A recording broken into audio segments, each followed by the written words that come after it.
Let me take you on a ride as I show you. Europe's ghost towns. Why everyone left.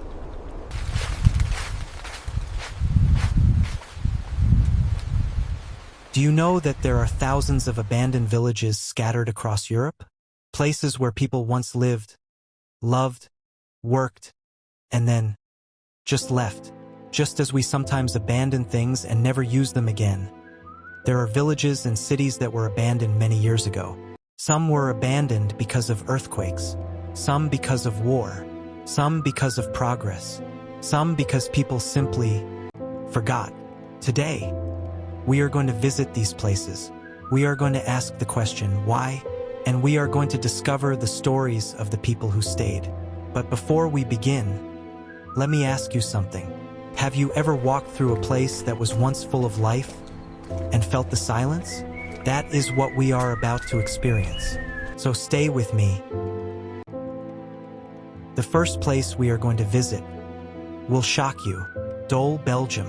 First mentioned in 1267. For 700 years, it stood, survived floods, survived war, survived time. By the 1970s, 1,300 people called Doel home. Then, the port of Antwerp grew. The government decided Doel must die. In 1968, a construction ban was imposed. Residents were offered money to leave.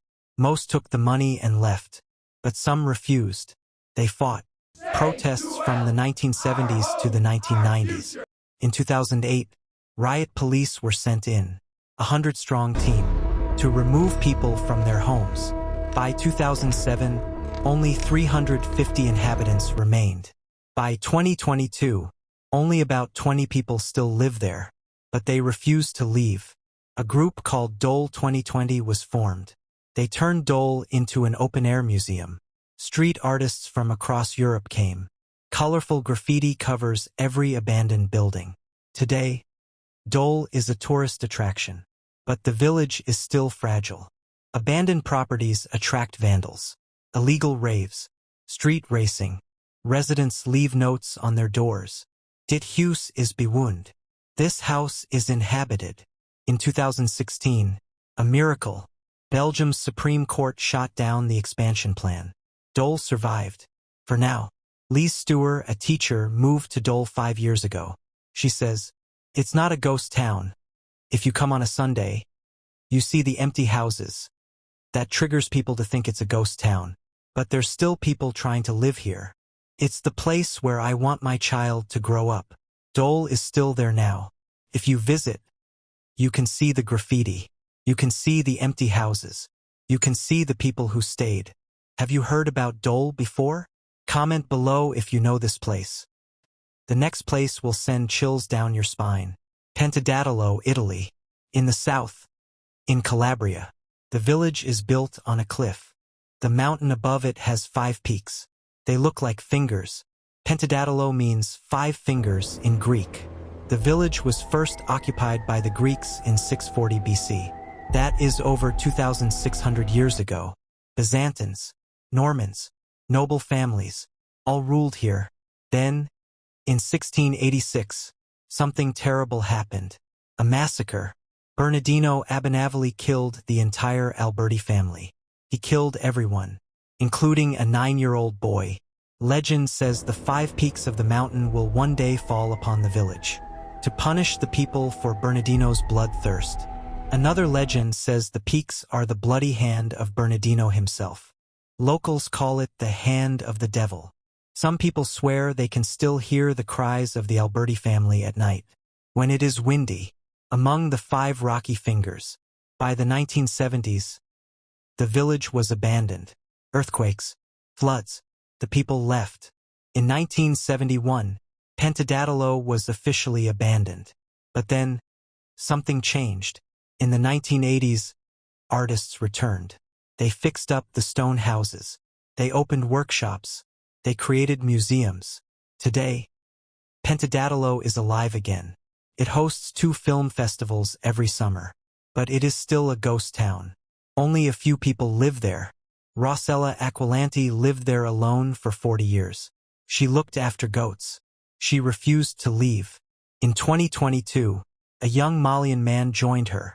They want to save the village from destruction. Pentedattilo is still there now. It is a ghost town, but it is not dead. Have you heard about Pentedattilo before? Comment below if you know this place. The next place will make you question everything you know about abandonment. JQH Rheindalen, Germany. In 1952, the Cold War was just beginning. Germany was divided. The West was preparing for war. Town was built. 376 hectares of land.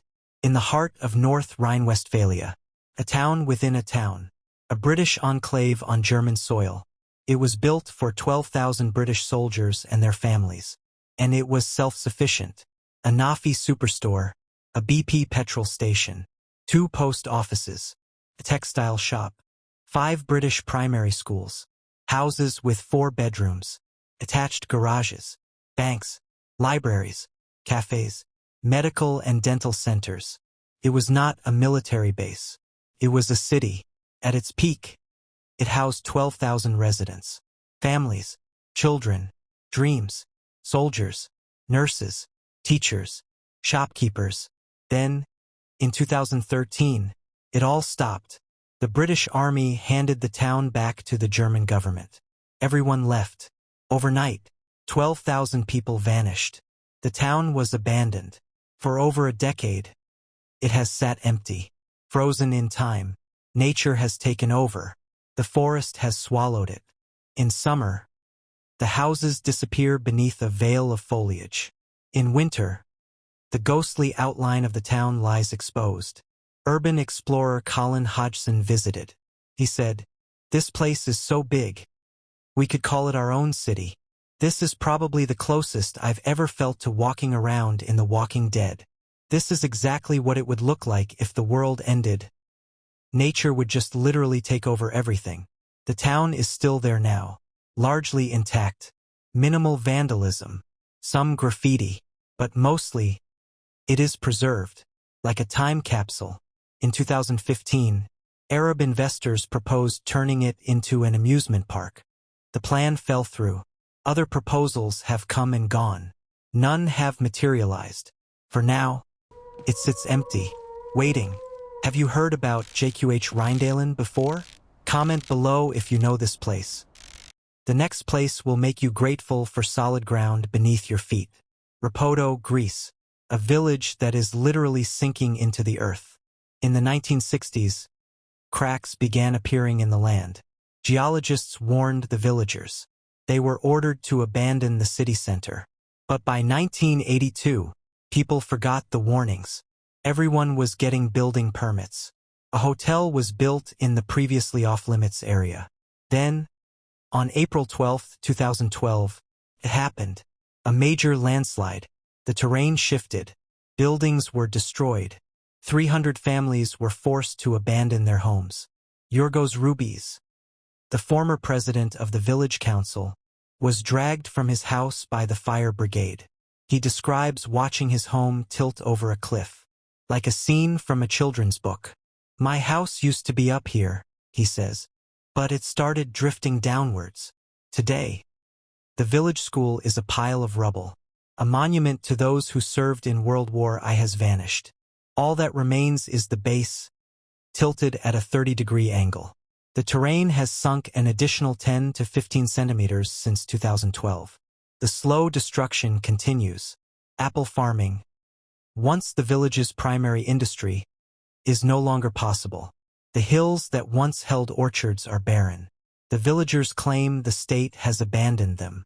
Some are still required to pay property taxes on uninhabitable homes. Rapoto is still there now, sinking, slowly, but no one was killed in the landslide. "Our dreams have," says Rubis. "We are disappointed." The next place will show you the power of art and determination. Bassana Vecchia, Italy, near the French border. Founded in the 9th century. By 1429, it had 250 inhabitants. Then, in 1887, an earthquake. February 23, 6:21 in the morning. A 20-second seismic wave. The village was destroyed. Most buildings were severely damaged. The authorities decided to rebuild the village in a new site downhill. The old village was abandoned. All buildings declared dangerous. For 60 years, it sat empty. Then, in 1947, immigrants from southern Italy started settling illegally. The police evicted them. They ordered the destruction of all first-floor stairways and rooftops. But in the 1960s, a group of artists moved in. They wanted to live simply, to work artistically. There was no electricity, no tap water, no sanitation, but they stayed. By 1968, 20 to 30 people lived there, mostly hippie artists from across Europe. Tensions grew with the police. On July 25, 1968, an eviction was ordered. When the police arrived, they were faced with barricades. International news reporters were watching. The police decided to avoid confrontation. The International Artists Village was born. Today, the community is still living there, selling handiwork to tourists, organizing artistic events. Bassana Vecchia is still there now, a ghost town, but alive. Have you heard about Bassana Vecchia before? Comment below if you know this place. The next place is hidden beneath the water. Vilarinho de Furna, Portugal. A small village in the northwest. Inside the Pentedattilo National Park. The only national park in Portugal. The village had a unique system of governance. A council called the Junta. One member from each village family. Every 6 months, a married man was chosen as leader. This system was based on the Visigoths' Conventus Publicus Vicinorum, the public assembly of neighbors. For over 2,000 years, the village thrived. Then came the dam, the Vilarinho de Furna hydroelectric dam, built on the Hamem River. The Portuguese electricity company persuaded the residents to evacuate. About 300 people, 57 families. They had no choice. In 1972, the dam was completed. The village was completely flooded. Over 2,000 years of history lost underwater. Today, the village is underwater. If you dive, you can still see the stone walls, the outlines of houses, the remains of a village, a ghost town beneath the water. Vilarinho de Furna is still there now, underwater, waiting. Have you heard about Vilarinho de Furna before? Comment below if you know this place. The next place will haunt your dreams. Oradour-sur-Glane, France. June 10, 1944. The German occupiers arrived. The village was heavily bombarded. A mass execution, almost certainly for revenge. The entire village was massacred. Only 6 people survived. After the war, a decision was made. The village would not be rebuilt. Everything would be left exactly as it was. The doctor's car still stands in the middle of the village square. The ruins of houses, the church, the shops, all left as they were. Today, Oradour-sur-Glane is a memorial, a museum, a reminder of the horrors of war. It is still there now, frozen in time. Have you heard about Oradour-sur-Glane before? Comment below if you know this place. The next place was cut off from the world. Monteviasco, Italy. A quiet mountain village. No shops, no school. Only reachable via a 2-hour hike from the valley below. The only way to reach it was by cable car. In 2018, the cable car stopped running. The village was cut off from the world. Only 5 year-round residents remained. Can the village survive? That is the question. Monteviasco is still there now. Cut off. Quiet. Waiting. Have you heard about Monteviasco before? Comment below if you know this place. The next place was a film set. Krakow, Italy. In the boot of Italy. Founded in the 8th century. On a hill. Repeated earthquakes forced the inhabitants to move to a village lower down. The result? A beautiful ghost town. Often used as a film location. James Bond Quantum of Solace was filmed here. Krakow is on UNESCO's World Heritage List. Scientists study the movement of the ground. Krakow is still there now. A ghost town, but famous. Have you heard about Krakow before? Comment below if you know this place. The next place was flattened by war. Belchite, Spain. Two important battles were fought here. One in 1809, in the War of Independence against Napoleon. One in 1936, during the Spanish Civil War. During the Civil War, Belchite was flattened by heavy bombardment. Franco decided to build a new village next to the devastated Belchite. The old village was left as it was, as a commemoration of the war. Today, a walk through the village takes you alongside facades of old churches and houses. You can really feel the history of the village. Belchite is still there now. A reminder of war. A ghost town. Have you heard about Belchite before? Comment below if you know this place. The next place hides a dark mystery. Santoala, Spain. In the wild landscapes of Galicia, a village so remote, so abandoned, that only one family remained. Then, in the 1990s, a Dutch couple arrived. Martin and Margot. They left Amsterdam to pursue a self-sufficient life. They bought a ruin. They repaired it. They dreamed of a simple life. But the only other residents, the Rodriguez family, opposed them. The two families clashed over land, over money, over survival. Martin sued the Rodriguez family. He won. Just weeks after the trial, Martin disappeared. Along with his truck, Margot was left alone. The police investigation was incompetent. A monument to a dream that never came true. Have you heard about Cansano before? Comment below if you know this place. Remember Doel, the village that fought the port of Antwerp? The story does not end there. In 2016, Belgium's Supreme Court shot down the expansion plan. But the fight is not over. The port is still growing. The government is still eyeing Doel's land. The residents are still fighting. Lise Stewart, the teacher who moved to Doel, she is still there. She says, "The green we see in the summer, it's really nice to live here. It's the place where I want my child to grow up." Doel is still there now. A ghost town that refuses to die. A symbol of resistance. A reminder that people can fight. And sometimes, they can win. Doel is still there now. If you visit, you can see the graffiti. You can see the empty houses. You can see the people who stayed. Have you heard about Doel before? Comment below if you know this place. Why do people leave?